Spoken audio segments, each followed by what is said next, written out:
Bismillahirrahmanirrahim. Assalamu alaikum. New Oxford Modern English, 3rd edition for grade 5. Today we discuss unit number 8. आज हम unit number 8 की exercise करने जा रहे हैं. अंकल शम्स जो हमने पढ़ा था उसकी आज हम एक्सरसाइज करेंगे. कॉम्प्रीहेंशन समझकर पढ़ना. Answer the following questions. 10 सेल्स वालों के जवाब दें.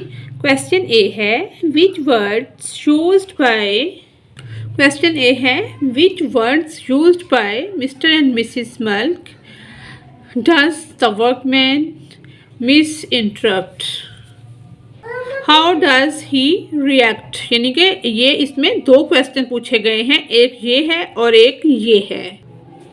आंसर ए है the words degrees and fine. जब उसने डिग्रियों और जुर्माने की बात की थी. Are miss interrupted by the workman. यानी कि इन लफ्ज़ों से वो मिस इंटरप्ट हुआ था कि मेरे पास तो डिग्रियां नहीं हैं, क्या मुझे जुर्माना होगा. Bye the workman he reacts by being confused. उसने जो रिएक्ट किया था, उसका रिएक्शन क्या था, वो घबराया हुआ था.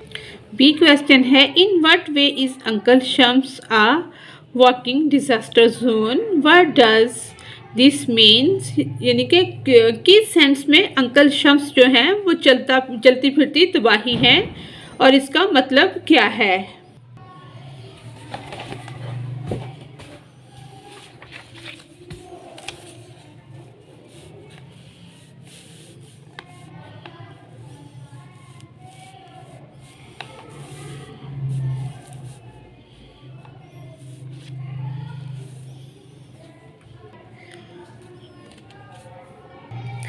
दे से वो कहते थे that uncle Shams eats too much and break all things. कि अंकल शम्स जो हैं वो खाना बहुत ज़्यादा खाते हैं और तमाम चीज़ों को तोड़ते हैं. This will increase their house hold budget. जिसकी वजह से उनके घर का बजट बहुत ज़्यादा हो जाएगा. ये क्वेश्चन डी है in what way is mister Malik sarcastic. यानी कि किस तरह से मिस्टर मलिक जो थे, मिसिस मलिक जो थी, वो तंसिया अंदाज था उनका, वो किस तरह से तंज कर रही थी. यानी कि she invites uncle Shams to break a few plates cup and saucers. He can bring his suitcase to the table if he went to pick for eating later. यानी कि इस सेंस में वो उनको तंसोमसा कर रही थी. क्वेश्चन ई है which word best describe uncle Shams mood when he leaves the house. Choose रूम than one. If choose more ज़्यादा भी हम मुंतखब कर सकते हैं. Than one if necessary. जैसे एग्रीव्ड, डिसीव्ड, हार्म्ड, एंग्री. यानी कि हार्म भी था और एंग्री भी था. ये दोनों हमने चूज़ किए हैं. और एंग्री भी जब वो जाने लगे तो गुस्से हुए थे. इन दोनों को भी कर सकते हैं. यानी कि हार्म्ड और हर्ट ये दोनों भी हो सकते हैं. इन दोनों को हमने टिक किया है. Answer the following questions with reference to context. ये जो लाइन है ये हमारी स्टोरी से है. Simon, don't confuse him with your talk of degrees and horizontal and fine and what not. यानी कि जब उसने डिग्रियों की फाइन की बात की तो वो वर्कमैन जो कंफ्यूज हुआ था, ये उसकी बात हो रही है. फर्स्ट क्वेश्चन है who is speaking to whom. यानी कि Mr Malik is speaking to Mrs Malik. यानी कि वो मिस्टर मल्क जो हैं वो अपनी बीवी से ये बात कर रहे हैं कि तुम क्या क्या उसको कह रही हो. Degrees, fine, horizontal. तो इस तरह से वो ये बात मिस्टर मलिक कर रहे हैं अपनी बीवी से. सेकंड क्वेश्चन है who has been confused and how. The workman is confused by the words Mrs Malik has used while talking to him. वो मिसिस मलिक की जो बातचीत थी उससे कंफ्यूज हो गया था जो वो बात कर रही थी. वर्कमैन जो था वो कंफ्यूज हो गया. थर्ड क्वेश्चन है what happens immediately after this. Answer C है uncle Shams arrives immediately after this. इसके बाद अंकल शम्स जल्दी से आ जाते हैं. बी क्वेश्चन है I know he means well, but the man is a walking disaster zone who is speaking to whom. ये वाली जो बात है कि मेरा मतलब है कि ये आदमी जो है चलती फिरती तबाही है, ये किसने किससे कही थी? आंसर ए है Mrs Malik is speaking to Mr Malik, यानी कि ये मलिक की जो बीवी है वो मलिक से कह रही है, ये बात उसने कही थी। सेकंड है who is the speaker referring to and why, यानी कि आंसर बी है the speaker is referring to uncle Shams because uncle Shams caused accident whatever he goes, यानी कि वो रिफेरिंग होता है हवाला देना। अंकल शम्स जो हैं वो कहते हैं कि अंकल शम्स बहाना बन रहे हैं कि जिधर वो जाते हैं उधर एक्सीडेंट होते हैं और चीज़ें टूटती हैं। थर्ड क्वेश्चन है what other expressions does the speaker use to describe this person, यानी कि दूसरे कौन से एक्सप्रेशन हैं जो स्पीकर ने इस अंकल शम्स को, इस पर्सन को डिस्क्राइब करने के लिए इस्तेमाल किए हैं। Other expressions used to describe this person are a catastrophe, willing to happen, a nightmare. Next हमारा चैलेंज है from this description words and actions what kind of a man is Uncle Shams, write his character sketch, यानी कि इसका हमने character sketch लिखना है। Uncle Shams is a cheerful person by nature uncle Shams जो है वो खुशबाश आदमी है। He has a healthy aptitude, he always stays happy and keep other happy too, यानी कि वो खुद भी हमेशा खुश रहते हैं और अपने आसपास दूसरे लोगों को भी खुश रखने की कोशिश करते हैं।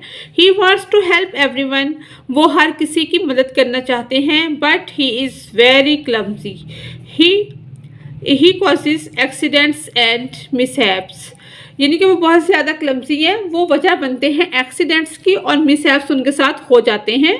तो लेकिन वो बहुत बाय नेचर एक अच्छे इंसान हैं। बी पॉइंट है वर्किंग विद वर्ड्स, लफ्ज़ों के साथ काम करना। इन the play find examples of the followings, यानी कि हमने ये तलाश करना है कि जो हमने प्ले पढ़ा है, स्टोरी पढ़ी है, उसमें ये वाली एग्जाम्पल्स कहाँ कहाँ पे पाई जाती हैं। आइए इनको देखते हैं। फर्स्ट ए पे है ऑनेस्टी। ऑनेस्टी क्या है? ईमानदारी। Mr and Mrs Malik talking Samina about their mistake, यानी कि जब वो ऑनेस्टी से काम लेते हैं, जब वो बात कर रहे होते हैं तो समीना आती है तो वो ईमानदारी से उसे अपनी मिस्टेक बता देते हैं। बी है क्लमजीनेस, फोहड़पन। Uncle Shams knocking over the coffee table and breaking the vase, जैसे वो उनको ठोकर मारते हैं कॉफ़ी टेबल को और गुलदान टूट जाता है। इससे क्या होता है? उनकी क्लमजीनेस, फोहड़पन जो है वो उनका जाहिर होता है इससे। नेक्स्ट सी है चीकनेस, गुस्ताख। मिसिस मलिक्स सरकास्टिक रिमार्क्स, जो उनके तंसमेज रवैया होता है, रिमार्क्स होते हैं, वो उनके गुस्ताखपन को जाहिर करते हैं। डी है स्कीमिंग, यानी कि साजिश करना। Mr and Mrs Malik planning to get rid of uncle Shams, uncle Shams से पीछे छुड़ाने की, जान छुड़ाने की प्लानिंग करते हैं, साजिश करते हैं। नेक्स्ट है हेजिटेशन, हिचकिचाहट। Mr Malik hesitating before telling Samina about uncle Shams gift, यानी कि हेजिटेशन फील करते हैं मिस्टर मलिक जब वो गिफ्ट के मुतालिक बताते हैं। नेक्स्ट है कन्फ्यूजन, बेयकीनी। The workman being confused at Mrs Malik's choice of words, Mrs Malik की जो लफ्ज़ वो चूज़ करती हैं, डिग्रियाँ और फाइन, उससे वो कंफ्यूज हो जाता है जो वर्कमैन होता है। दो तीन और भी हैं, वो आप स्टोरी में देख सकते हैं कि किधर हैं, तो मैंने यही राइट किए हैं। नेक्स्ट क्वेश्चन को देखते हैं। सेकंड पॉइंट है find the opposites of these words in the play, जैसे crooked, straight, horizontal, vertical, absence, presence, careless, careful, enter, exit, forget, remembered, unwelcomed, welcome, gradual, sudden, arrived, dispatched. What are these arrangements? Arrangements क्या है? इनके जो spelling आगे पीछे दिए गए हैं, ये वर्ड है वेडिंग, लार्जिश, प्रीशियस। नेक्स्ट है पंक्चुएशन। पंक्चुएशन क्या होता है?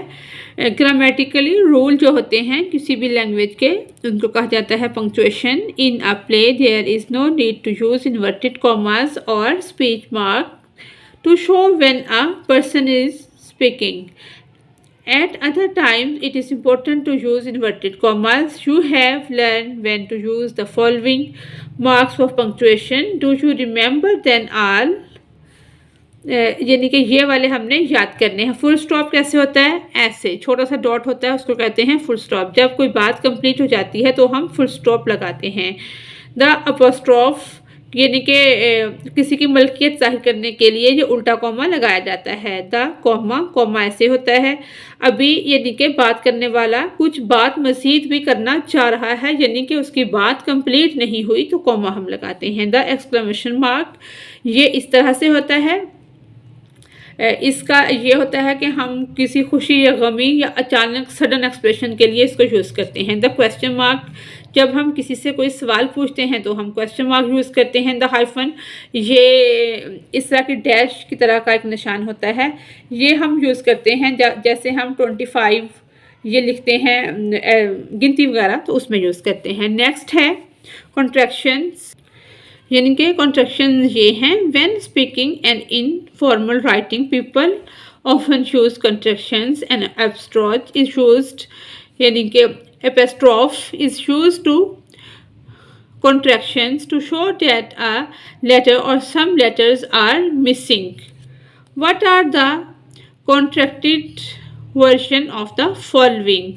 यानी कि जब हम बात करते हैं तो हम बहुत सारी चीज़ों को इस्तेमाल करते हैं। जैसे हम शेल नॉट को इस तरह से लिख देते हैं, शेल नॉट, विल नॉट, वो नॉट, WN डालकर T डाल देते हैं। हैव नॉट को हम हैव एंड O नहीं डालते, ऐसे लिख देते हैं। Do not, don't, it's, it is, ये हम दा डाल के और आगे वी डालते हैव, इसका मतलब होता है write the full version of the following. जैसे के नॉट, ये पूरा इसका वर्जन है, के not, don't, do not, he will. इसी तरह से she is, she is, shall not, shan't यानी कि ये लिखा हुआ है। इसी तरह विल नॉट और इस तरह शुड हैव, शुड आगे भी डाल देते हैं। से the contractions and full version of the words above, यानी कि ये क्या है? ये फुल वर्जन है और ये क्या है? ये कॉन्ट्रैक्शंस हैं। Notice that the contractions are said more softly than the full version, इनको हम सॉफ्टली प्रोनाउंस करते हैं इनकी निस्बत। नेक्स्ट है हमारा punctuation. Right the sentence in your notebook with commerce and full stop in the correct place. For example के लिए ये है। नेक्स्ट हम स्टार्ट करते हैं। She speaks 3 languages, English, Urdu and Arabic, यानी कि ये 2 चीज़ें बयान हुई हैं, अभी बात पूरी नहीं हुई। एंड हम यहाँ लगाएंगे और यहाँ पर हम कॉमा लगाएंगे, यानी कि यहाँ पर कॉमा हमने लगाया है यहाँ पर। बी है my friend Nabila plays badminton tennis, यानी कि बैडमिंटन और टेंस के दरमियान हमने कॉमा लगाया। आगे आ गया एंड, अगर एंड ना आता, आगे बास्केटबॉल, फुटबॉल आगे आते तो फिर मज़ीद कॉमास हम ऐड करते। यहाँ पर टेंस और बैडमिंटन के दरमियान कॉमा आ गया एंड बास्केटबॉल, यहाँ पर फुल स्टॉप आ गया। एलिफेंट्स, हॉर्स, म्यूल्स, डोंकीज, ये जो चीज़ें हैं सबके साथ कॉमा आ गया। Donkeys and camels all carry goods on their backs, but cows don't, यानी कि यहाँ पर फुल स्टॉप आ गया। डी है my uncle speak Chinese, Malay and Punjabi, but he does not speak Nepali और रशियन, यहाँ पर फुल स्टॉप आ गया। I have 4 grandparents, 4 aunts, 3 uncles, 2 brothers, 2 sisters and 1 parrot।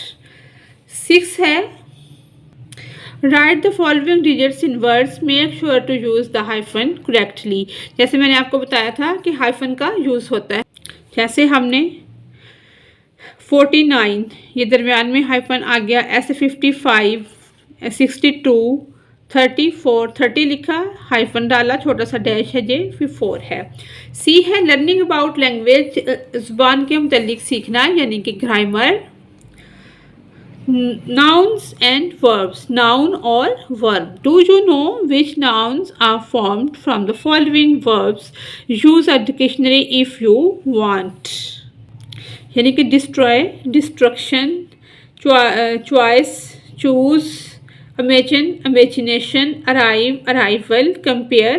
यानी कि ये verb से nouns बन गए हैं या noun से verb बन रहे हैं। Compare, comparison, reject, rejection, avoid, evidence. D point है लिसनिंग एंड स्पीकिंग, सुनना और बोलना। यानी कि here is a short speech from the play, यहाँ पर छोटी सी स्पीच दी गई है मिसिस मलिक और no taking the letter from him, can this be true if only we had wait a while.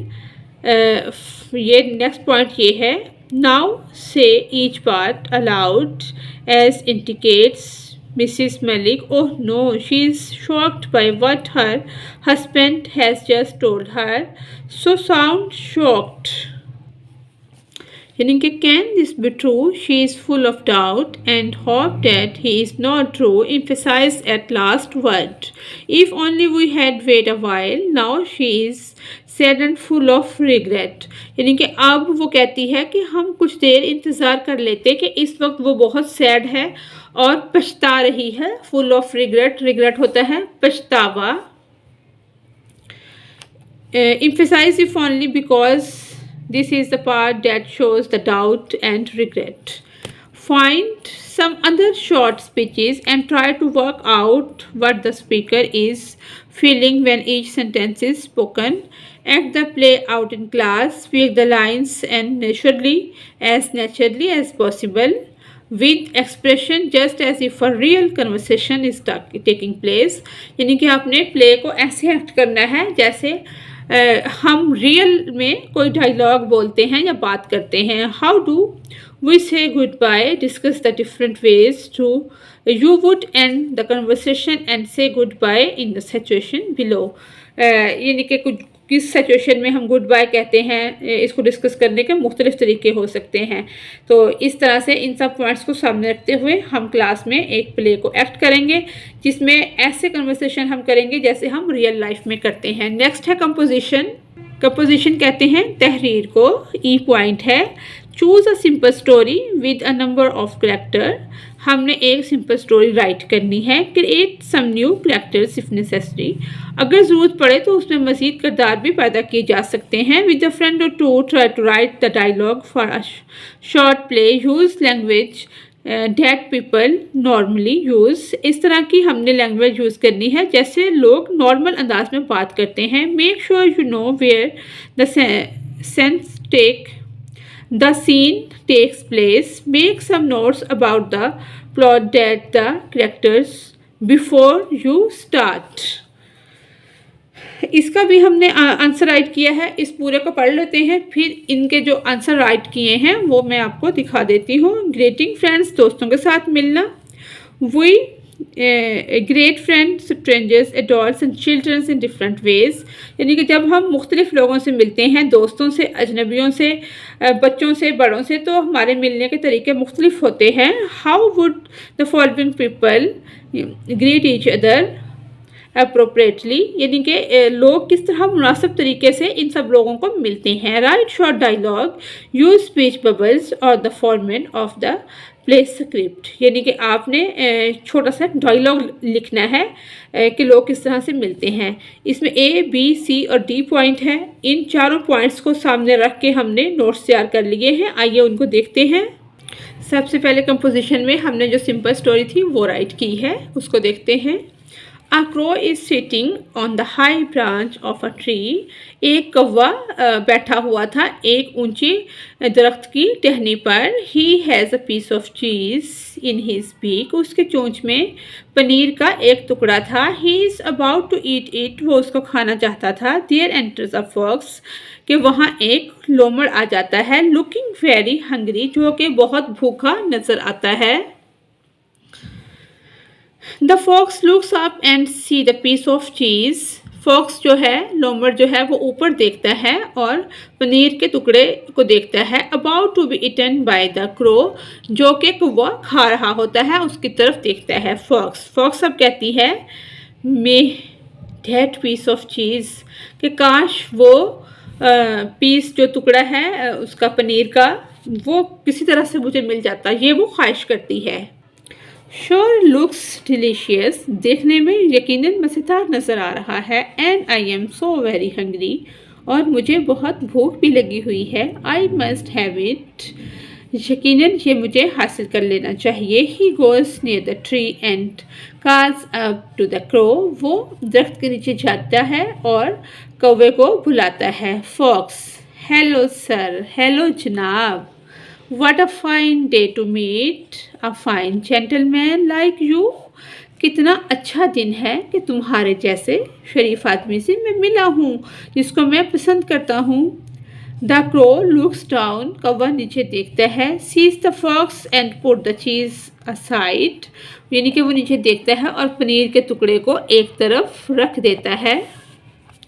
Crow, कौवा अब कहता है हेलो टू यू टू, वो पूछता है जी हेलो सर, जनाब, अ फाइन डे इंडीड, यकीनन अच्छा दिन। Fox, you are looking really handsome today sir, जनाब आज आप देखने में बहुत खूबसूरत नज़र आ रहे हैं। I wonder what is the secret to your glowing health, and मैं जानना चाहती हूँ कि क्या, मैं हैरान हूँ कि आपका क्या सीक्रेट है कि आप इतनी ग्लोइंग हेल्थ आपकी नज़र आ रही है। एंड गुड लुक, और बहुत अच्छी, देखने में आप बहुत अच्छे लग रहे हैं। क्रो, फीलिंग प्लेस्ड, खुशी महसूस करते हुए। देयर इज़ नो सीक्रेट, कोई सीक्रेट नहीं है। I was just born this way, मैं पैदाइशी ऐसा हूँ। Look at the piece of cheese, paneer के टुकड़े की तरफ देखते हुए। नाउ अब if you will excuse me, I have no urgent piece of work to do. Picks the cheese again, fox कहता है oh don't bother yourself on my account sir, but I could not help wandering with us fine looks as you are. I wonder how beautiful your singing voice shall be, यानी कि मैं हैरान हूँ कि आपकी गाने में आवाज़ कितनी खूबसूरत है या कितना प्यारा आप गा लेते हैं। Please sir, can you give me demonstration, मेहरबानी होगी जनाब अगर आप इसका मुजाहरा करके दिखा दें, कुछ गाकर दिखा दें। क्रो, एक्सट्रीमली प्लेस्ड, बहुत ज़्यादा खुश हो जाता है। Forgetting all about the piece of cheese, और वो पनीर के टुकड़े को भूल जाता है। इन हिज बीक, जो उसके चोंच में होता है। Open his mouth to bless the fox, वो अपने मुंह को खोलता है गीत सुनाने के लिए। With his song naturally the piece of cheese falls out of his beak, उसकी चोंच से पनीर का टुकड़ा नीचे गिर जाता है। Out the beak and down on the ground, ज़मीन पर गिर जाता है। The fox quickly snatched it, लोमड़ जो है वो जल्दी से उसे छीन लेता है, झपट लेता है। फॉक्स, ओह थैंक्स, ओह शुक्रिया। यू वेरी मच, आपका बहुत शुक्रिया। No need to bother yourself any future, I shall hear your song, ये फर्दस है, फर्दस। I shall hear your song name other day, goodbye to you and a heartily farewell, यानी कि वो पनीर का टुकड़ा उठाती है, लोमड़ी जो है, ये लोमड़ जो है उठाता है और वहाँ से चलता बनता है और कहता है कि फिर कभी तुम्हारा गाना सुन लेंगे, अल्लाह हाफिज़, और दिल से farewell. Greeting friends, we great friends, strangers, adults and children in different ways. How would the following people greet each other appropriately, मुनासिब तौर पर। राइट शॉर्ट डायलॉग, जो कि मैंने आपको बताया था कि हमने राइट कर लिया है। ए है a head teacher and a student at the start of the school day. head teacher, अस्सलाम वालेकुम, हेड टीचर जो है वो कहती है अस्सलाम वालेकुम। Ali, how are you, Ali तुम कैसे हो। अली और वालेकुम अस्सलाम टू यू टू। अली भी जवाब में वालेकुम अस्सलाम कहता है। Sir I am fine, how are you? जनाब मैं ठीक हूँ, आप कैसे हैं? Head teacher I am fine thanks, मैं ठीक हूँ, शुक्रिया। नेक्स्ट है बी पॉइंट है, two adults at the short of a business meeting. अस्सलाम वालेकुम, गुड टू सी यू। यानी कि एक बंदा जो है वो सलाम कहता है, वो कहता है आपको देखकर खुशी हुई, गुड टू सी यू। जो बी है वालेकुम अस्सलाम, good to see you too, तुम्हें भी देखकर खुशी हुई। हाउ आर यू टुडे, आज तुम कैसे हो? ए आई एम फाइन थैंक्स, मैं ठीक हूँ, शुक्रिया। बी कहता है ग्लैड टू हेयर, तुम्हें यह देखकर खुशी हुई, डैट लेट्स बीइंग द मीटिंग। आओ अब हम मीटिंग करते हैं, स्टार्ट करते हैं। Two good friends who have not seen each other for a while. A O अस्सलाम वालेकुम, it is been a long time since we have seen each other. बहुत अरसा गुजर गया कि हमने एक दूसरे को देखा था। तो फ्रेंड आपस में मिलते हैं और अस्सलाम वालेकुम से स्टार्ट करते हैं। बी जो नेक्स्ट पर्सन है वो कहता है वालेकुम अस्सलाम, indeed it glad to see you, how are you doing? आपको भी देखकर बहुत खुशी हुई, आप क्या कर रहे हैं? A I am fine, how about you? मैं ठीक हूँ, आप कैसे हैं? बी कहता है I am fine too thanks for asking. B कहता है मैं भी ठीक हूँ, पूछने का बहुत शुक्रिया। नेक्स्ट जो डी पॉइंट है ये हमारा डी पॉइंट है, ये देख सकते हैं आप। You meeting on elderly relative, यानी कि हु हैज़ बिन अनवेल, जो कि ठीक नहीं होता। वो कहता है अस्सलाम वालेकुम अंकल, अंकल अस्सलाम वालेकुम, हाउ आर यू? आप कैसे हैं? बी वालेकुम अस्सलाम, I am fine thanks for asking, मैं ठीक हूँ, पूछने का शुक्रिया। A I heard you have not been well, मैंने सुना था कि आपकी तबीयत ठीक नहीं या आप ठीक नहीं हैं। B yes I was suffering from cough and fever, यानी कि मुझे खांसी और बुखार है। बट नाउ, लेकिन अब, आई एम ओके, लेकिन अब मैं कुछ बेहतर हूँ, ठीक हूँ। ए ग्लेड टू हेयर डैट, यानी कि ये सुनकर खुशी हुई। इसी के साथ ही हमारी आज की एक्सरसाइज कंप्लीट होती है। Thanks for watching us. अगर आपको मेरे चैनल से कोई रहनुमाई मिल रही है तो मेरे चैनल को सब्सक्राइब और लाइक ज़रूर करें। Thank you.